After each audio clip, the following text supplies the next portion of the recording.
Ladies and gentlemen, welcome to another great edition here on Thursday afternoon of the WSE Lounge, as we air every single Thursday now here on the WSE Lounge. At this time, I'm joined by my guest. He's returning to the show. He is the creator, the writer, the director, and the executive producer of Powder Burns. He plays Deputy Bell, and also he is known to soap opera fans as Robert Ford on One Life to Live. Please welcome the one and only David A. Gregory. Hi, Brian. How are you? Hey, David. I'm doing good. How are you doing, sir? I'm great, thank you. You're very welcome. It's good to be back on. Oh yeah, it is great to have you back on, and as you probably heard, you're in the entrance theme now, talking to everybody as well. So that's pretty good. Yeah. But before we start the show, I do want to let you know on behalf of me and my publicist Lisa Rodrigo that our thoughts and our prayers go out to your girlfriend Jen Nobles on the loss of her Aunt Pat. I just want to let you know that our deepest condolences, thoughts, and prayers go out to y'all. Thank you very much. She was a wonderful lady. We were able to be back there for the funeral. Back in New York before this nor'easter hit. So it looked like we had somebody up there smiling down on us just to make sure that travel was okay over the weekend as well. But I appreciate that very much. Oh, you're very welcome. Since the last time we talked, we know that Jerry Lee Lewis and Jimmy Stewart inspired you, but I want to know, what were your thoughts on the passing of another comedian almost similar to Jerry Lee Lewis, but his name was Jerry Lewis? What were your thoughts on that? Oh, Jerry Lewis is passing?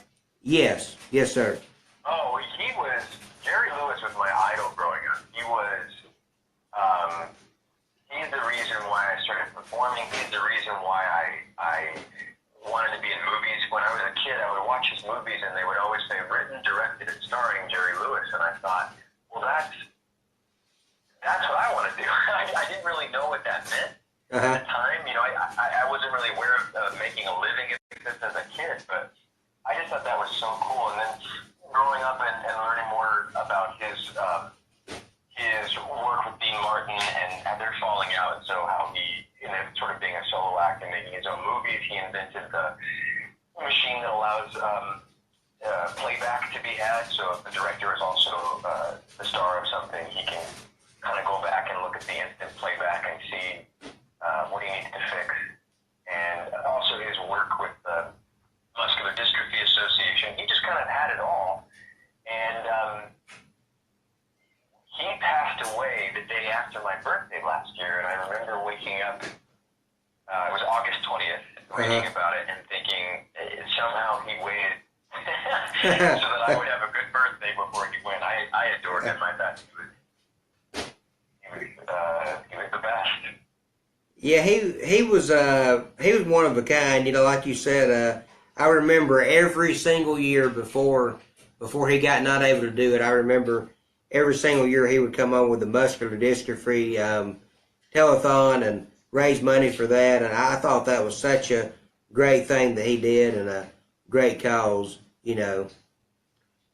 Yeah, I think, it's interesting. People sometimes knock celebrities for being so involved in charitable causes because, I've heard the argument that people are meant to, in that industry, are meant to entertain, not to teach or not to influence. Uh-huh. And, because movies and TV and radio, all through the golden age of Hollywood up through now, have been such a part of how people get through tragedy, either through war or, unfortunately, mostly through war. I think it helps when you do see someone you admire in the arts come forward and say that they're passionate about something. So watching, especially all those decades, watching Jerry Lewis come forward and help those kids, that sort of set a precedent for many people, in a position of power like that to go, well, what else can we do? Can we fight cancer? Can we fight Alzheimer's? I think it's important. Oh, yeah. Yeah, most definitely. And I wanted to let you know really quickly, Freddie Colley says he's got to run, but to tell you hello. Well, hello back. How cool is that?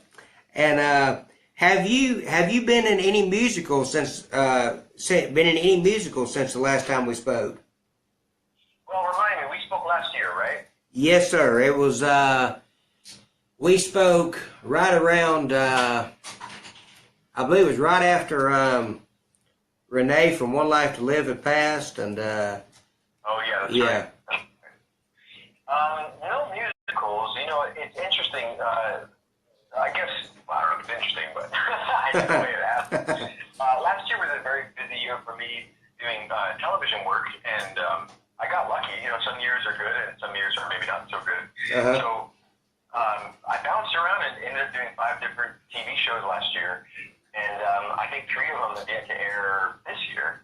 That's kind of a new thing, especially in this Netflix era that we're doing, where you shoot something almost a year in advance, and then they don't air it till the next year, much like a film. I'd love to go back. Mostly, I just miss the stage. It doesn't have to be a musical necessarily. I just miss performing on stage. And hopefully, if my schedule kind of clears up as far as the television work, I'll have some time to do it. But either way, I'm working, so it's good. Either way, I'll take it. Okay, and speaking of Netflix, I know that you actually worked on a series. Now I don't know if I'm pronouncing this right or not. It's got Debbie Ryan in it called Insatiable. It's the Debbie Ryan show. It's called Insatiable. Insatiable. And Dallas Roberts is the star with Alyssa Milano. Uh-huh. I shot that over basically kind of sandwiched around the holidays. So I shot a little bit before the Christmas break and then came back after Christmas and shot a little bit more. I'm just going to be in 1 episode of this first season, but that will probably drop this summer on Netflix. It's a pretty interesting show. It's about a man who used to run a beauty pageant competition, and then there's a little murder mystery going on, and it's kind of funny, and it's got a lot in there for people. So I think it'll be really, really fun. Yeah, I'm looking forward to seeing that because I've seen it advertised on the Netflix thing, but when you go to it, the show's not available yet. So I know it hasn't been released yet. So I'm looking forward to whenever that does release, and I'll be sure and check that out. And also, you got a short film that you have coming out this year. I believe it's called Angel of Anywhere. Yes, sir.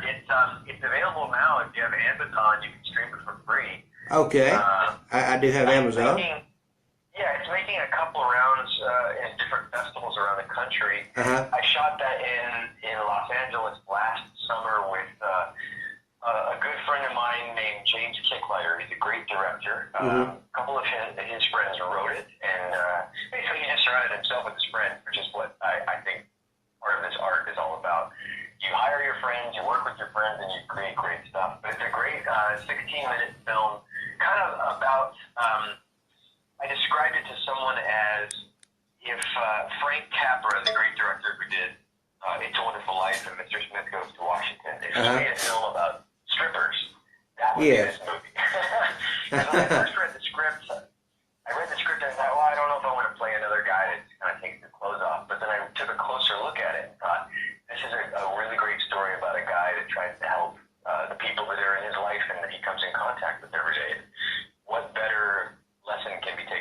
that. So I play sort of the newer stripper that's kind of unsure of how the game works, and he needs a lot of help. And I think it turned out really well. It looks beautiful, and there's a really great cast in there, and it's worth checking out. If you got a quick 15 minutes, it's worth a look. Okay, I'll be sure and check out Angel of Anywhere. I'll be sure and check that out. Let's talk about something now. I know we did this last show, but I think it's always important to bring up any kind of foundation that really is true to you. So let's talk really quickly about something that we spoke about last time about gynecomastia. I believe I pronounced that right. I might have did it wrong. Yeah, gynecomastia. Gynecomastia. There we go. Yes, sir. So let's talk about that. Sure. That's pretty straightforward. Basically, it's a if I'm getting my medical terminology correct. I'm not a doctor, obviously, but it's a development of fatty tissue in the breast area for men, and it usually is triggered by a hormonal imbalance. It can happen anytime from puberty. It can happen again in your 20s. It can happen in your 50s for men. And there's really no way to know exactly why. I think at the time, I developed it when I was about 21, and I think it was due to an excess of soy in my diet. I'm not actually positive. I just know that it became a problem for me when I was probably a sophomore or junior in college. And but kids, again, can develop it. Young boys can develop it at 11, 12, 13 during that first change in their body. And that's kind of the more difficult time, I would imagine, because young kids can make fun of each other, and if a kid seems to be developing that, it can be very detrimental on his psyche. And so for me, I was already in college, and it wasn't something that bothered me as much as it just became uncomfortable and almost painful to live with. So I had to have it removed. I think it was Christmas of my junior year, so that would have been 2006, excuse me. Okay. And I had a wonderful doctor. I had the surgery done up in Alaska, where I'm from, and wonderful doctor that made it as cosmetically correct as possible. And ever since then, I've been as outspoken as can be. I don't bring it up all the time just because it's not it's not as serious as something like cancer or Alzheimer's, like what we were talking about before. But yes. I do believe in making it known that I dealt with it, because I believe if there are young boys, in their pre-teenage or teenage years that are dealing with it, they should know that somebody like me has been through it, and that you can go through something like that and still come out on the other end looking quote-unquote normal. I hate using that word only because that shouldn't be something that we have to say, but every young boy and girl wants to feel accepted and wants to feel whatever normal is. And so I've had a couple people talk to me about it and ask me for advice about either what to do treatment-wise, or even just getting the courage to talk to their doctor, because for some reason there's this weird stigma about how it can be perceived. And one of the reasons why I'm pretty upfront about it is because part of the way I make my living is taking off my shirt on television. And most people would never know that I went through that surgery because I had a wonderful doctor. And so I'm kind of stepping forward saying, if I can come out this, looking as intact as possible, then so can you. And sometimes with the condition, it just naturally goes away, especially in young boys. And,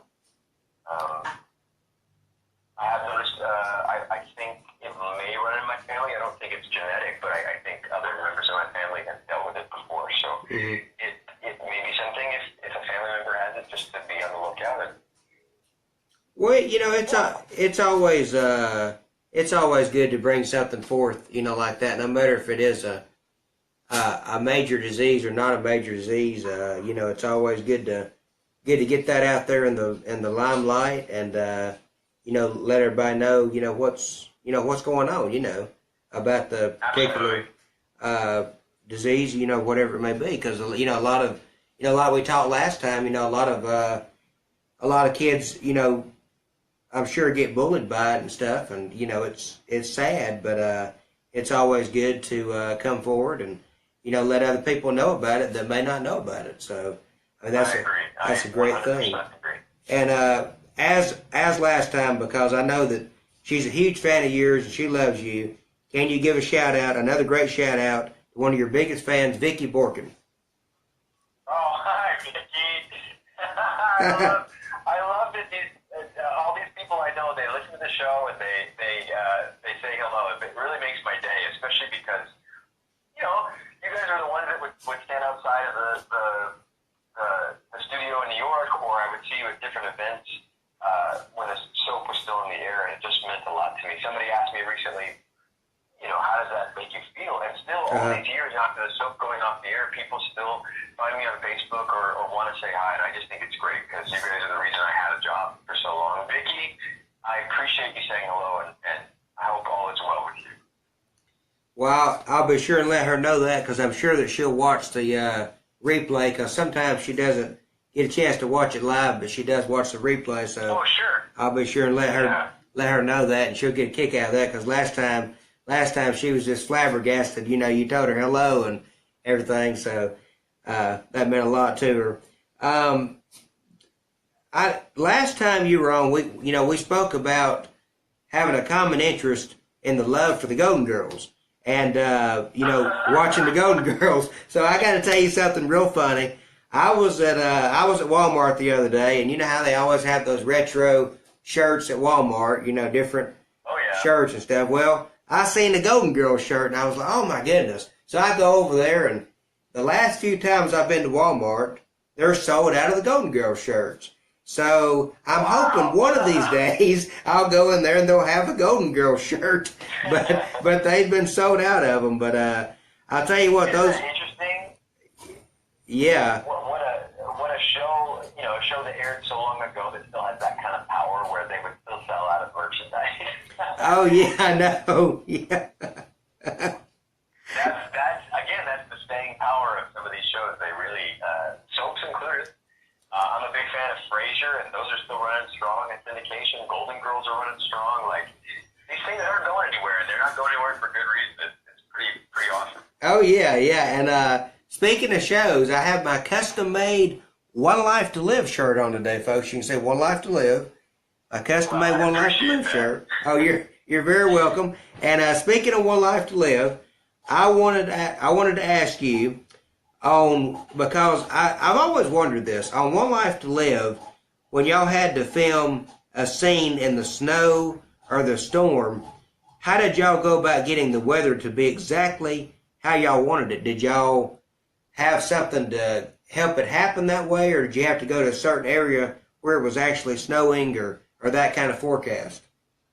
Sure. Well, it depended on what was needed. We definitely shot on location outside of studio occasionally, but I don't think I ever did that when it came to snow. For those that have never been inside a soap opera studio, they're built very much, as far as the sound stages go, they're built very much like you would see a theater, like a play.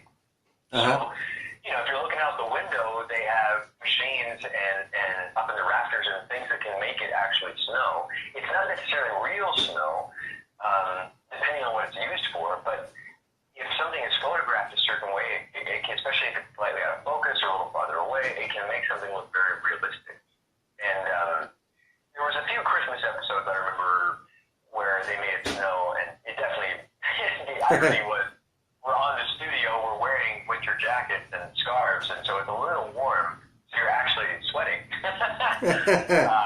But that's Hollywood magic. I know there's the great scene where Jimmy Stewart in It's a Wonderful Life is running through Bedford Falls, and it's snowing, and he's thrilled to be alive. It was shot I believe in California on a 75 or 80 degree day, and the snow was fake.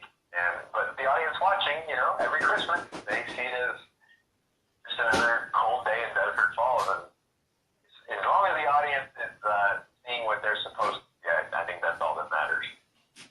Oh yeah, yeah. I mean that's a like we talked about last time. That's a wonderful movie. It's a Wonderful Life, and I love to watch that every year when it comes on around Christmas time. And it's got such a moral of the story to it that it tells you about you know being a Grinch and not having anything to do with people or being greedy or having an ego and then having a dream and then realizing, hey man, this is a wonderful life. Even though I got all this going on, this is a wonderful life, and I'm blessed, I'm breathing, I'm alive, and I don't need to have an ego, or I don't need to think I'm better than anybody else. I need to help people out and be there for people.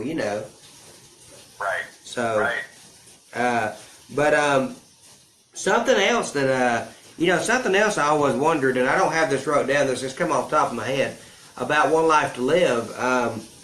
Whenever y'all would do like a bridge scene, like going into the water, how did y'all go about doing that? Because I know in General Hospital, when they go to the docks, they actually have on the docks, they have it looks like a little tub or something on the docks. Sure.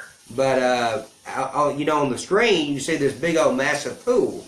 So how did y'all go about doing that? And thanks so much for watching the WSE Lounge Live. You got it. Well, I clicked in, but then I was getting a slight delay from being on the phone to the feed, so I had to click okay. up, but I didn't hear. Okay. I just wanted to see what it looked like. Oh yeah, I got a new background and everything now on here. Everybody's picture on here that's ever been on here. So sure do. Yeah. I've never been on the General Hospital a lot, but I know that oftentimes they will have a big tank or whatever we need. I know that when we did scenes by the pool in One Life, we would pretend that it was there. We would pretend to dive into it and basically land on some stunt mats. And then at the commercial break, they would throw water on you, get you completely soaking wet, and then have you pretend to climb out of the pool. And then in post-production, they would go in and kind of throw in sound effects of the sounds of the splashing, the sounds of the water, the sounds of you coming out of the pool. And honestly, with those combined efforts, you give the audience the illusion that there's a pool right there. Mm-hmm. It's amazing what you can do with a little sound effect, which is something I learned doing the audio drama too. It's like just a subtle hint of something can really sell a lot to an audience. Audiences are very smart. They know what to look for, and they know when something's not right. So you might as well give them what they want. Well, I think it's so amazing how they do that. I mean, how it looks one way on the screen, and then when you're actually there filming it yourself, it's a totally different way, and it's not the way it looks on screen. But I just think it's so neat how they do that. Like recently, last year, and I never really thought much about this, but I was watching a weather forecaster on Periscope. They were doing a Periscope, and they were showing how there's a green screen behind them, and then they put like the weather map on the screen and all that. And I thought, man, that's pretty amazing, because on TV you see the weather map. You don't see the green screen there. So I thought that was very neat how they added those different effects and stuff. The screen and stuff. Is there any leading actress that you didn't work with on One Life to Live that you would have loved to have worked with? Wow, that's a great question. I mean, you look at the show. I got to work with all the great ones. Oh yeah. And Brittany Underwood, Erica Slazak, and I mean, I worked with all of these great ladies, especially because they had my character be such a cad to all of them. Cassie the pilot, you name it. And I think someone I would really like to work with who I think was done with the show before I got on was Renee Goldsberry. She was just fantastic, and I've seen her in other stuff obviously since, and she's really taken off. But I was a big fan of the idea of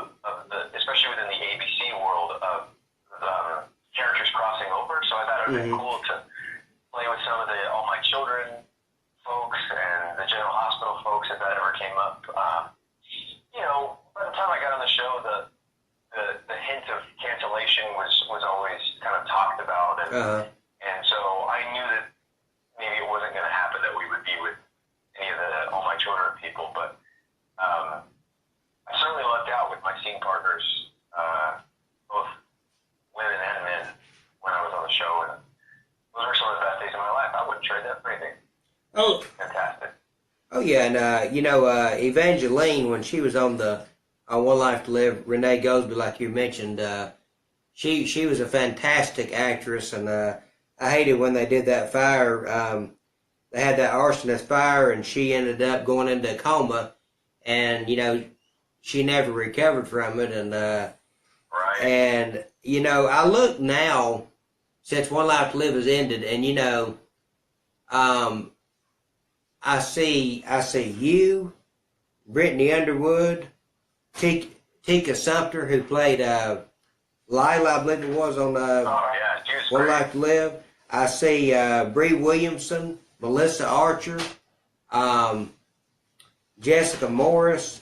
There's so many to name, but I see all of y'all venturing out into different stuff, movies, and I believe Tika Sumpter recently was on a magazine with Oprah Winfrey. I mean, I thought, wow, this is incredible. Yeah. So, and also, I cannot forget Chanel Edmond.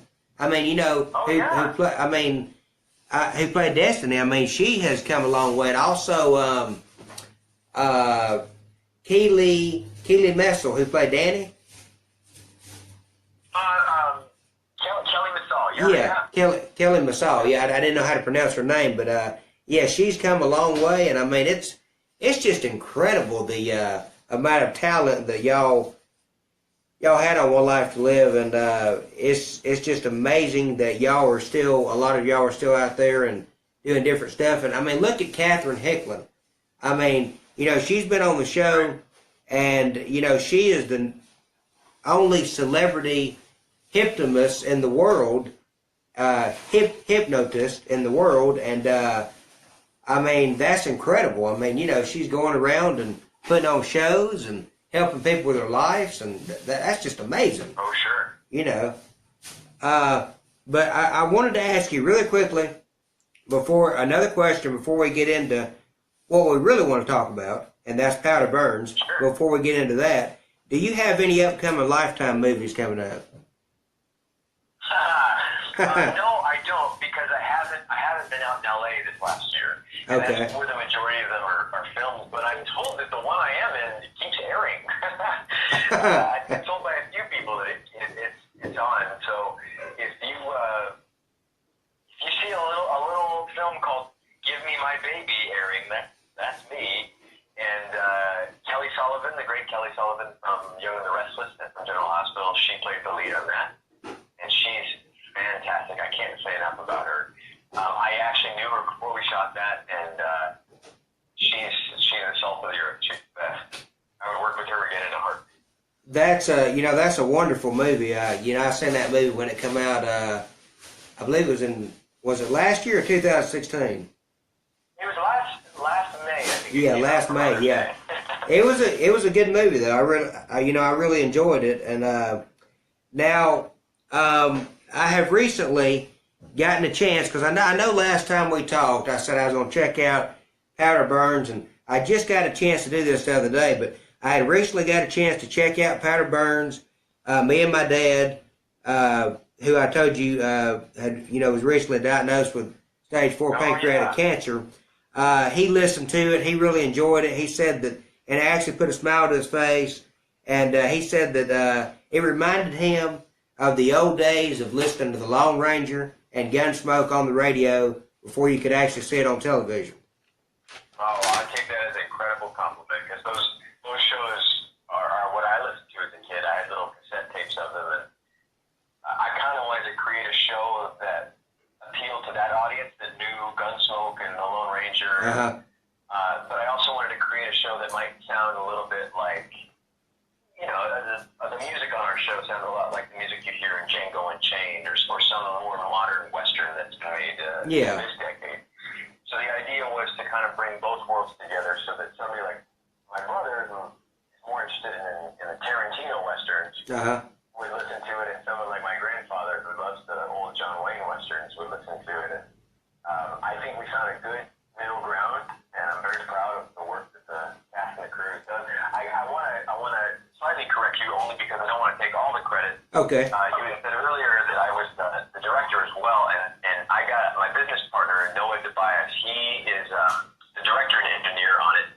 Okay. I say that because I act on the show as well. And sometimes when I'm in the recording booth, I don't always hear how things are sounding. So he kind of gives the actors notes and directs us to make sure that our performances match what we've been doing. So I couldn't do it without him. He's the best, and he's as soon as we're done with all the recording sessions, he's the one that takes the whole show and puts it together and pieces it out. And adds the music that a friend of mine wrote, and adds the sound effects, and takes the scripts that I've written and makes them come alive.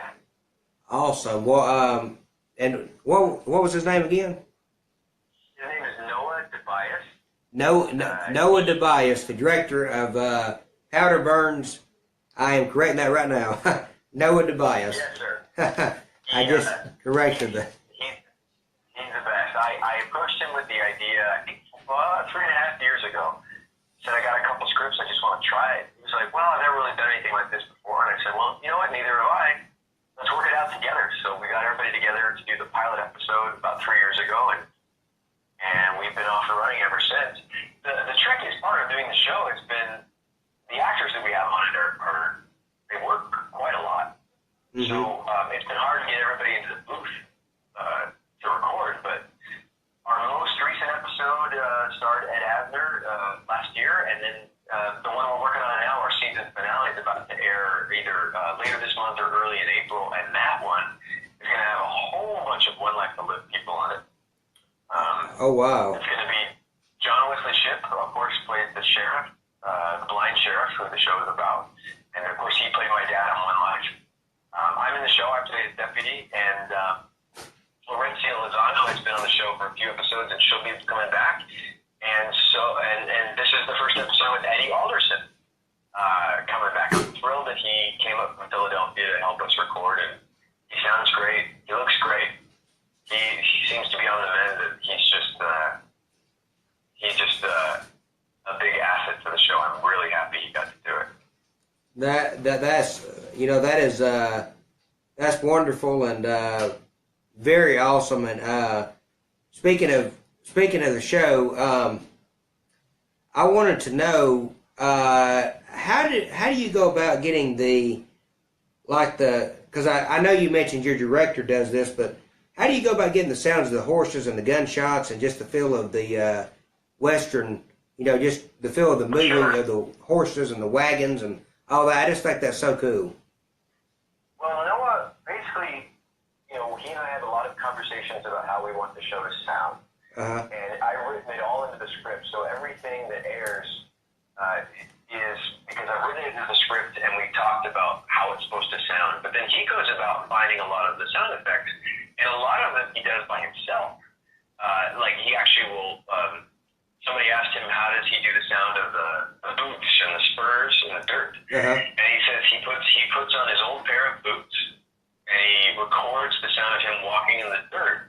But then he'll add the sound of his keys, his house keys. He'll jangle them into the microphone, and when he combines the two of them, it sounds like boots walking spurs on. So the magnificent spurs that you hear in the show are actually his house keys. And we discovered a couple other sound effects that sound better if we use them a certain way than they're actually meant to. For instance, when the sheriff cocks his gun, that's actually the sound of an old suitcase being unlocked. They have a kind of a clicking mechanism inside the suitcase. And you can manipulate certain sounds, slow them down, or speed them up to make them sound how you want them to do. But we ultimately just go after the right sound for everything. And occasionally we have to go looking pretty far. There's a sound of a horse, kind of grumbling in our most recent episode, in episode 6. And effect. And he sent me an email with an option, and I said, I don't think it's right. Yeah. And he said, well, give me a second, I'll find another one. So sometimes even the smallest sound can be the hardest one to find. But Noah pieces all that together, and he'll do a lot of the actual performing of those sounds himself if he has to. And there's a great episode, I think it's our second episode, where a young mentally challenged boy holds up a bank, and we had to have a great actor come in and give a performance of this young boy who has no lines in the script, but we researched kind of what we wanted the boy to sound like, and wanted to handle it as tastefully as possible and make sure that we honored the situation that we were dealing with, but we also wanted to create a performance that served the story. So we YouTubed a couple of different options of, well, this is some of the sound that a child with this condition might make, and we wanted to make it as accurate but also as honorable as possible. And so sometimes we don't know when we go into a certain situation how we're going to do it, and that's half the enjoyment for me, is collaborating with these different actors and technicians and saying, well, let's figure this out together, because we can really do something special if we get it right. Now, that episode you mentioned, is that the one where his mom was on there and says, "Leave my son alone, leave him alone, don't shoot my son"? Yes, in episode okay. 2.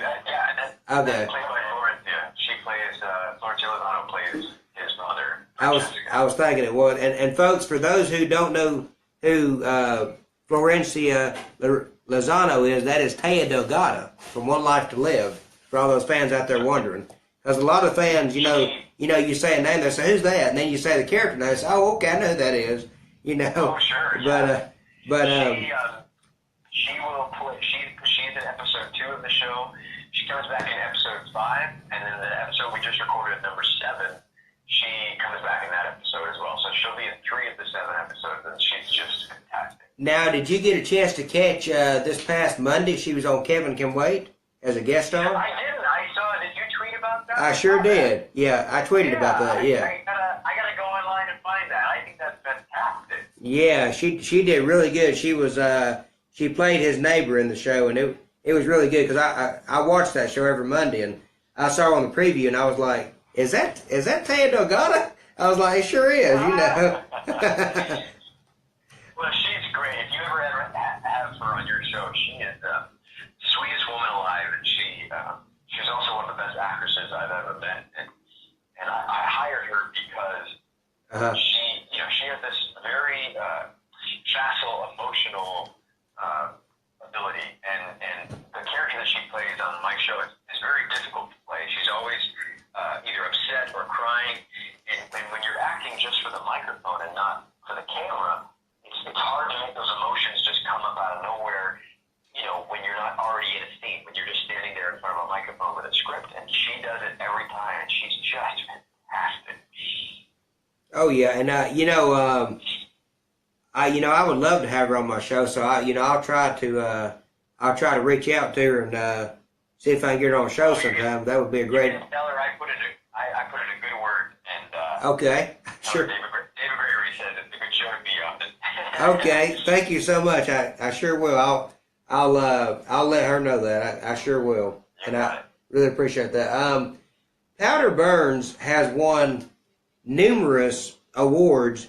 Tell us about that, and also congratulations on that to all the Powder Burns cast as well. Oh, thank you very much. You're very welcome. The biggest award that we've won, I guess, is this last November.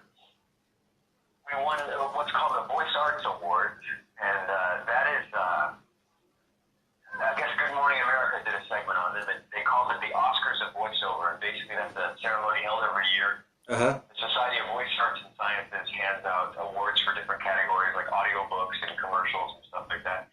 And this year they gave Powder Burns the award for Best Performance and Outstanding Storytelling, which is a pretty big award for us. And it's the same company that makes the Oscar. So wow. Sitting on my mantle And yeah, you look at my Instagram, John Wesley Ship's Instagram. He bought one. We've got them on our mantles, and we won it for the episode that we did last year with Ed Asner. Basically, that's a story about Ed Asner plays my character's father, and he's struggling with Alzheimer's in the episode. But in the 1860s Western Texas, nobody knows what that is, so he can't remember anything, and we're not sure why, and we have to kind of piece together the clues of a shooting with this older man, and I was very happy just because Alzheimer's is something that's close to me, and it means a lot to me that this is the episode that they gave us the award for. So it's been a wonderful thing. When you start out making a show like this, you can never predict that awards will happen or anything like that. And so anytime it happens, it's a nice icing on the cake. And truth be told, I didn't expect us to win, and it was nice that we snagged one. It means a lot. Yeah, I remember hearing that episode, and that was a great episode, and it's always good to not only with doing interviews, like we were talking about earlier with the Jenna, how you say it again? Are you the gynecomastia? Yes, the gynecomastia. It's always good to get to an audience, whether it be through an interview or even a show like you were talking about. You had the Alzheimer's episode, where your father had Alzheimer's, and back in the 60s, they wasn't really sure what it was. And like now on Young and the Restless, Jack Abbott's mother and storyline, she has Alzheimer's. And then on General Hospital, Sonny Corinthos' dad, Mike, he has Alzheimer's. So, they're really bringing that forth and telling a story about it and touching base with it. And speaking of... Oh, yeah, it is. It's very, very important. And, there's a lot of diseases out there that, that a lot of times people don't know about until they're watching a show or watching a soap opera, and they're like, wow, I never knew that existed. That's what I got, or that's what so-and-so's got, And so it really brings the situation to the forefront, to the fans and the audience out there, so they can be more aware of what's going on, with themselves or somebody else, And you're absolutely right. And speaking of bringing to the forefront, and my final question, I know you were talking about a few minutes ago that the last episode of this season, episode 7, which will be the season finale of Powder Burns, has John Wesley Shipp, Florencia Lozano, you, David A. Gregory, and also guest starring Eddie Alderson for the first time. Now that show is going to be out this month or later this year, and I'm sure that it's going to be a wonderful show. And from my understanding, reading up on it, Eddie Alderson is actually playing a younger John Wesley Shipp in the episode. Is that correct? He's playing John's son. Oh, John's son. Okay. Yeah. So the idea is, and you know this from listening to the show, but the idea is the lead character, the sheriff, has been blinded in a hunting accident. Yes. And we never really. You have to listen to the whole show to kind of get pieces of how it happened and why it happened. But it was a hunting accident with his son. Mm-hmm. And so in our season finale, we're going to flash back to that episode, to that day. Oh, and okay, the audience is going to kind of get a glimpse of what happened that day. And so Eddie is going to basically play a part that that the audience is it's been building up to this for a very long time, and I'm very excited to see how that plays out. It's going to be pretty neat. I think it'll be fantastic, and I believe I had got it mixed up that he was playing John Wesley Shipp in a younger age because of the flashback moment. So, but that's great that he's playing his son, and that'll be very interesting to hear and listen to. And everybody that wants to check out Powder Burns and listen to all those episodes, go to www.powderburnswest.com, and you can listen to all of the episodes up until now in their entirety. And whenever the season finale, episode 7, comes out, you'll be able to listen to that as well. That stars David A. Gregory, who plays Deputy Bell, and the rest of the cast. John Wesley Shipp, who plays a blind sheriff. And it is a wonderful show for everybody to check out, a great show. And I want to tell you one other real quick thing before I let you go, David. Sure. And this is kind of funny. I'm from Georgia, and I've lived in Georgia my whole life, and during the Super Bowl, during the football, when they got ready to have the Super Bowl, it was the Philadelphia Eagles. I know Eddie and Kristen are from Philadelphia, and that's their team, and they were playing against Atlanta Falcons. Well, I was watching that game, and I really couldn't root either way, for the simple reason was, I thought of everything that Eddie had been through, and all the troubles he's been through and stuff, with the cancer and everything, and I thought, I think the Philadelphia Eagles should win this thing. And then the Philadelphia Eagles, they won, and then they went on to the Super Bowl, and they won the Super Bowl, and I was still a fan of the Falcons, and then when they won the Super Bowl, after I heard this team talk about their faith in God and their unbelievable prayers and stuff they had, and willpower, and their quarterback Nick Foles and everything, playing the game and stuff, and his faith in God, I was like, you know what?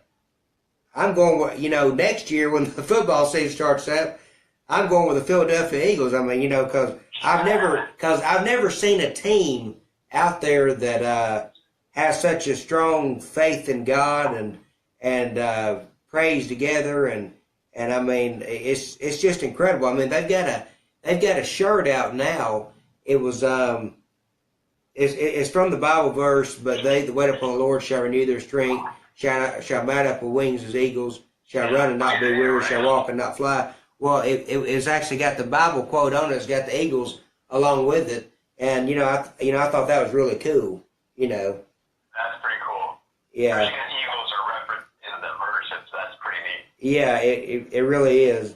But I want to thank you so much for being on the WSE Lounge today and coming back, and it was great to have you on. And I will share this on your page, and I'll tweet this out on Twitter, and I'll also share it on Instagram, and we'll try to get as many people out there as we can to check out Powder Burns, your series that is doing a phenomenal job. And before you go, though, let me ask you this: are you looking at a season 2? Oh, absolutely. We've discussed plans for it. I think the biggest hurdle is going to be scheduling the actors to get them, back to record.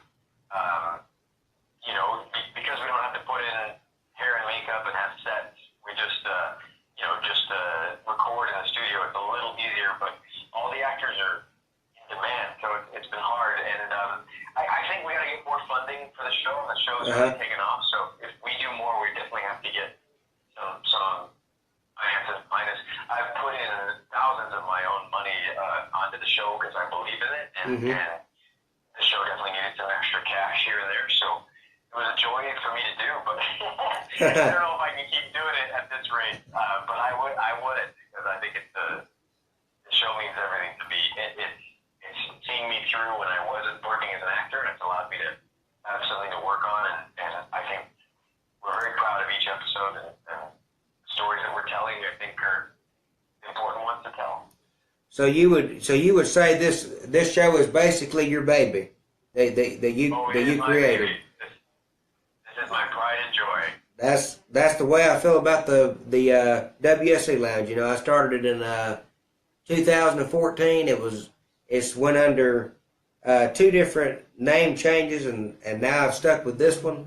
So that's good, and I've branched out, with the show, and went in different directions a lot of times, but I think I've really come a long way with it, and like you say, that's your baby, and this is my baby, and oh,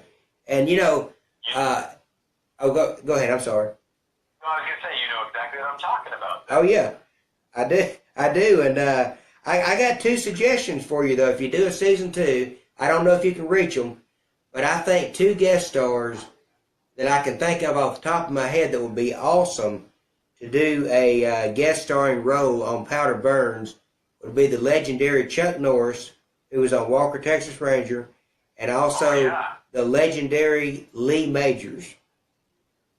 Oh man, I would be honored. that would be good. Yeah. I didn't even think about Lee Majors. That's great. What's been nice is we've been able to get stars of yesteryear. We had Robert Vaughn on there, and Robert Vaughn was the original Man from U.N.C.L.E., and of course the Magnificent Seven, and then Ed Asner from the Mary Tyler Moore Show, and a bunch of things. Oh yeah. And it seems to be that this kind of project attracts that generation. I know Lee Majors is right up that alley, and Chuck Norris, definitely. Nobody knows he's in his 70s. That man is younger than ever now.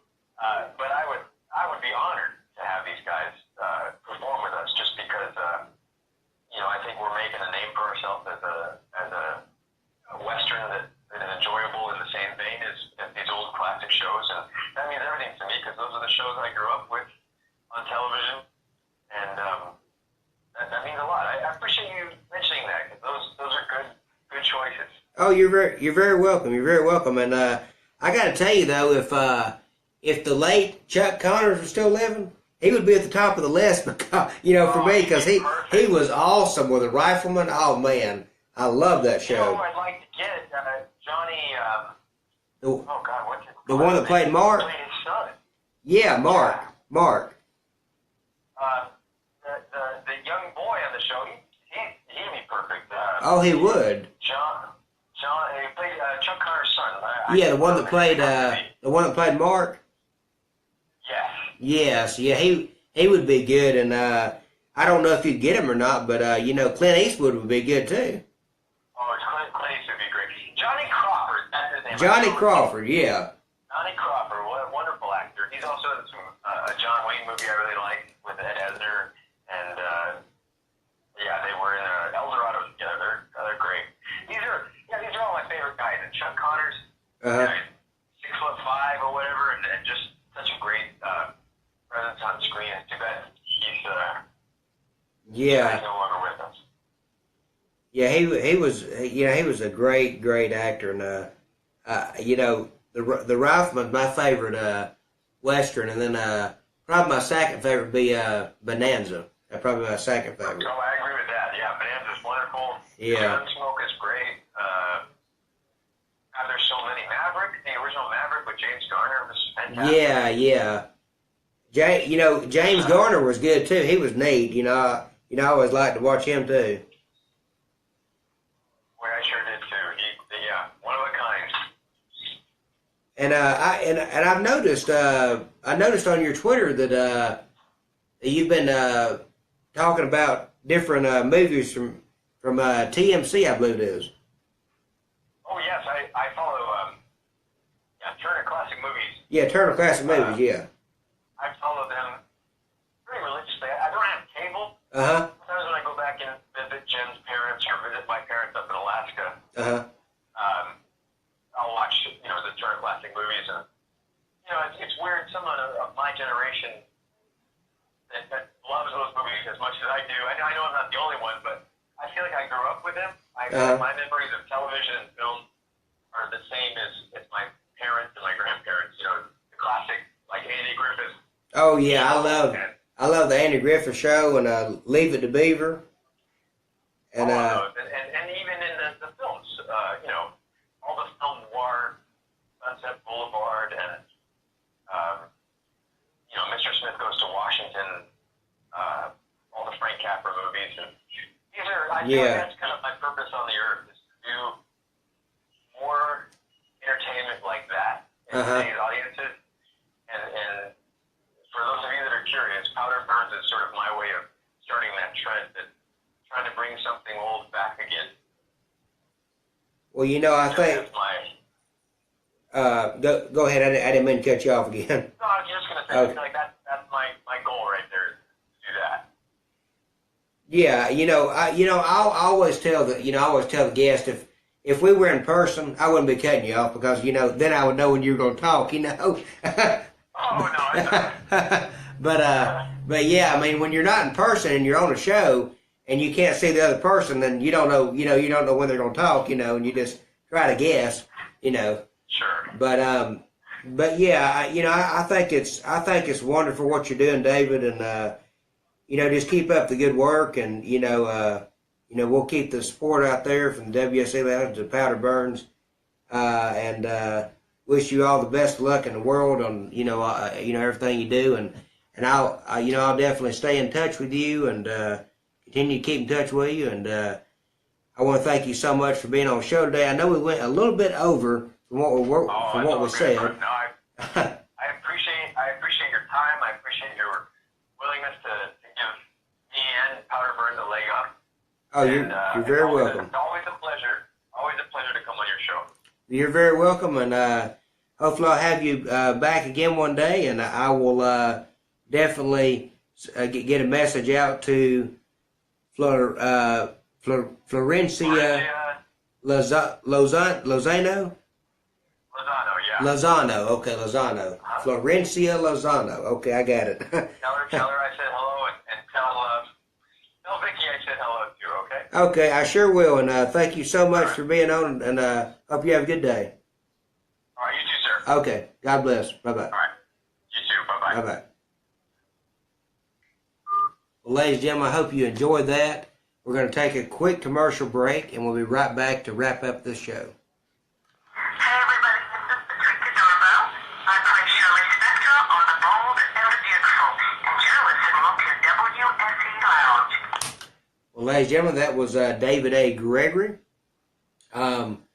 He is the creator and the executive producer and the writer of Powder Burns, and you can check him out at www.powderburnswest.com.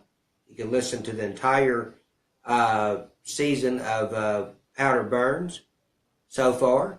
And remember, the season finale is coming up either this month or later this year. So be sure and stay tuned to that and check it out.